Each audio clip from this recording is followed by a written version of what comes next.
Dalam rangka perbaikan atau revitalisasi bangunan kantor Balai Kota Makassar, 14 dinas yang berkantor di Balai Kota lantai 1 dan 2 untuk sementara akan dipindahkan, yang mana saat ini bagian umum Pemkot Makassar sementara melobi penyewaan bangunan GTC Jalan Metro Tanjung Bunga.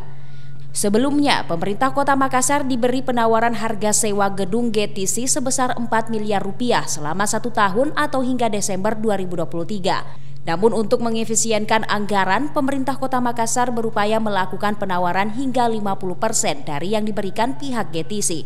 Pasalnya ada 14 dinas yang akan menempati gedung tersebut, mulai dari dinas yang mengurus tentang administrasi hingga pelayanan. Mereka menawarkan nilainya, dilaporkan kepada saya bahwa ini sedang nego juga.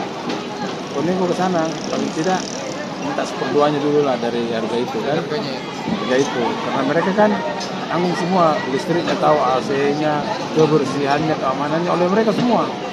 Bukan cuma tempat, tapi semua termasuk kebersihannya dan keamanannya.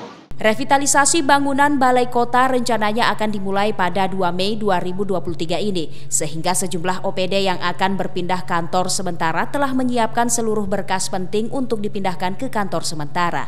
Ira, Fajar TV dan Fajar Radio melaporkan.